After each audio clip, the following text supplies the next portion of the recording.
UP के फर्रुखाबाद से, जहां सीधी बात विजेंद्र सिंह यादव के साथ। क्या खबर है यूपी के फर्रुखाबाद से, जहां जिले के भारतीय किसान यूनियन टिकट के जिला कार्यालय पर प्रेस वार्ता का आयोजन किया गया, जिसको संबोधित करते हुए विजेंद्र सिंह यादव प्रदेश प्रमुख महासचिव ने बताया कि हमारी यूनियन किसानों के हित कार्य करती है। विजेंद्र सिंह यादव प्रदेश प्रमुख महासचिव। देखिए फर्रुखाबाद से district bureau chief Mitesh Kumar Sinha की रिपोर्ट। नमस्कार, मैं मितेश कुमार सिन्हा और आप देख रहे हैं फास्ट न्यूज़ इंडिया। खबरों के सिलसिले में हम आपको एक बार फिर ले चल रहे हैं केंद्रांचल के फर्रुखाबाद जनपद में, जहां हम सीधी बात विजेंद्र सिंह यादव के साथ। क्या नाम है सर आपका? मेरा विजेंद्र सिंह यादव नाम है। प्रदेश प्रमुख महासचिव हूँ, भारतीय किसान टिकट का पश्चिम उत्तर प्रदेश का प्रभारी हूँ। विजेंद्र जी, जैसा कि सूत्रों से पता चला है कि आज जो यह अहम बैठक आयोजित की गई है, इस बैठक के पीछे पूरा मामला जो है राजेपुर थाना अंतर्गत का है और इस मामले को लेकर काफ़ी सरगर्मी 72 घंटों तक चली। और इस 72 घंटों के दौरान जो है सूत्रों से यह भी ज्ञात हुआ कि जो आपके गुट के जो एक वरीय अधिकारी के रूप में भी थे राजेपुर से, उन्होंने कीटनाशक दवा खा ली थी, जिसकी मुकदमा को लिखाने के दौरान ही आपके यूनियन के कई अधिकारियों पर मुकदमा दर्ज किया गया। और वहीं कहें कि दूसरे गुट जो किसान यूनियन भानु के थे, उनका भी एक प्रदर्शन ब्लॉक स्तर पर चल रहा था। अपितु आचार संहिता उल्लंघन में एक ही गुट पे मुकदमा क्यों? ऐसा है, भारतीय किसान यूनियन टिकट देश का संगठन है। तमाम संगठन जो सरकार द्वारा प्रायोजित है, अगर किसानों की कोई लड़ाई लड़ता है, सच्चे मन से किसानों के साथ कोई खड़ा है, तो भारतीय किसान टिकट और हमारे राष्ट्रीय प्रवक्ता राकेश टिकैत, नरेश टिकैत जी खड़े हैं। बाकी संगठन सरकार द्वारा प्रायोजित संगठन है। अगर हम लड़ाई लड़ते हैं तो 600 संगठन हमें रोकने का काम करते हैं, लेकिन हमारा संगठन एक ऐसा संगठन है कि वो 600 भी एक जगह खड़े हो जाएं तो भी टिकैत संगठन का कहीं कोई मुकाबला नहीं है। हमारे लिए जानकारी हुई, हमारे कार्यकर्ताओं के खिलाफ षड्यंत्र रचा गया, हमारे कार्यकर्ता की भूमि हड़पने की कोशिश की गई, हमारे कार्यकर्ता ने विरोध किया तो उसे मजबूर होना पड़ा कीटनाशक पीने के लिए। उसके बाद हमारे जिलाध्यक्ष जी सबको पता पड़ा, उन्होंने रिपोर्ट लिखाने गए, लेकिन उन्हें कम से कम 28 घंटे रिपोर्ट लिखाने में लगे और हमारे कार्यकर्ताओं पर रिपोर्ट लिखने में 1 घंटा भी नहीं लगा।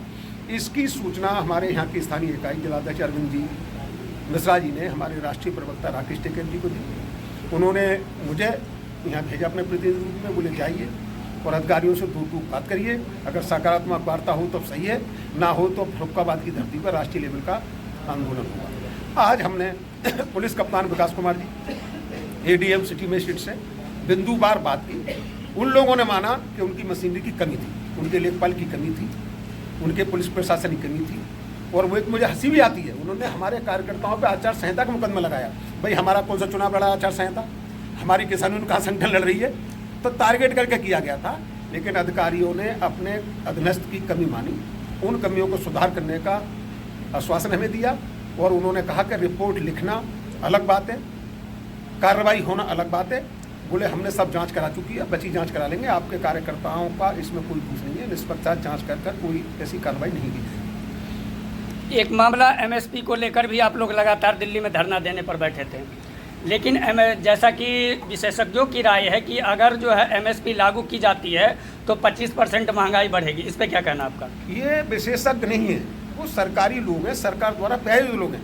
आप बताइए, हमारा गेहूँ 22 रुपये किलो बिक रहा है, अगर किसी मॉल में वही हमारे गेहूँ का आटा 25 रुपये है, अगर वही आटा बाबा रामदेव की कंपनी का खाओ कितने का मिल रहा है? कोई महंगाई बढ़ रही है? मिल रहा है 440 का नहीं मिल रहा है। शक्ति भोग खाओ, उत्तम उद्योग में जाओ, कहीं कहीं तो कोई आटा 500-600 रुपये का मिल रहा है 10 किलो, तब महंगाई कहाँ गई? ये सरकार के प्रायोजित लोग हैं। एमएसपी देने से सरकार की माफियागिरी बिल्कुल ख़त्म हो जाएगी। उसका कारण ये है कि सरकार सरकारी खरीद जो करती है, जैसे गेहूँ और धान उत्तर प्रदेश में खरीदती है। आप ये बताइए, इस बार मेरा अपना अनुभव है, धान खरीद में उत्तर प्रदेश के किसानों ने किसी भी सेंटर पर अपना धान नहीं डाला, क्योंकि यहाँ जो धान पैदा 2 तरह का धान होता है, एक बारीक धान, एक मोटा धान। तो बारीक धान के ऑटोमेटिक रेट सरकारी रेट से बहुत ज़्यादा थे, लेकिन एक जिले में 4-4 लाख कुंटल खरीद होगी। कहाँ से आया? क्योंकि बिहार में एमएसपी नहीं मिल रही। बिहार में मंडी नहीं है, वहाँ चावल धान सस्ता बिकता है, यहाँ के मिलों में सीधा चावल आ गया, किसानों में पहुंचा, सरकार की लूट की बंदरबांट हो गई। तो ये लूट सरकारी माफियाओं का तंत्र फेल होगा। MSP का तो किसी को मतलब ही नहीं है। मजदूर भी चक्की से गेहूँ लेकर आटा पिसाना तैयार नहीं करता, 450 रुपये का कट्टा 10 किलो का बैग लेके आता है। कहाँ लग रहा है बताओ? आप बताओ कितना खाना खाता है व्यक्ति आदमी? अगर कितना एक आदमी 200 ग्राम आटा खाएगा एक बार में, 400 ग्राम आटा हो गया, क्या रुपये का अंतर पड़ा पूरे दिन में उसकी?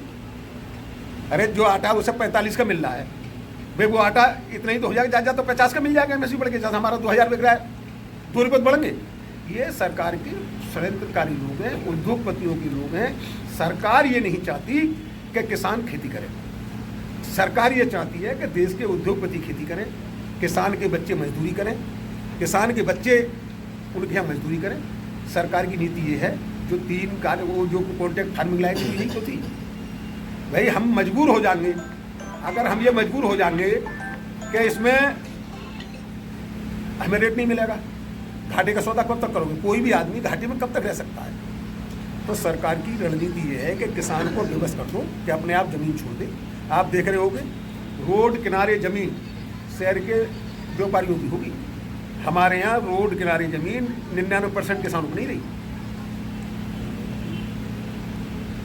लोकसभा 2024 का चुनाव है और चुनाव में बीजेपी समर्थित गुट यह दावा कर रही है अब की बार 400 पार। आखिर इस 400 पार के पीछे क्या रहस्य है? आप ये बताइए, दिल्ली में तो 45 पार थी, कितनी आई? 8।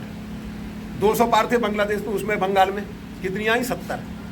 ये जनता पे मनोवैज्ञानिक दबाव बनाते हैं। काम इन्हें कुछ करना है नहीं। जनता की अगर ईमानदारी से चुनाव करा लें, निष्पक्ष जांच चुनाव करा लें, लेकिन 150 सीटें नहीं आएंगी। जनता पक चुकी है। आप बताइए, किसानों की हम दूनी कर रहे हैं, बताओ हो गई किसी की दूनी? गन्ने का रेट 450 मांगे करते थे जब 2013 में जी, ये क्या दे रहे हैं? तो इनकी कथनी और करनी में अंतर है। पहले हमारे देश के प्रधानमंत्री की जो भाषा होती थी तो वो कानून माना जाता था, प्रधानमंत्री के मुंह से निकले बोल ये मानी जाती थी कि यही सत्य है। लेकिन आज ये स्थिति है कि लोग, हमारे मोदी जी अगर कुछ कहते हैं तो लोग ये मान लेते हैं कि ये सब झूठ बकवास है। लेकिन परिस्थिति ऐसी बना रहे हैं कि सब टोटल विपक्ष बेईमान। अगर किसी प्रधान का पता पड़ गया विपक्षी पार्टी दे रहा तो उसके यहाँ पुलिस पहुँच गई, कोटेदार के यहाँ SDM का नोटिस पहुँच गया। पूरी तरह से दबाव बना रहे हैं और ये स्थिति आ गई है, हताश है। क्योंकि जब भी मोदी जी, आज तक हमने रोड शो प्रधानमंत्री का नहीं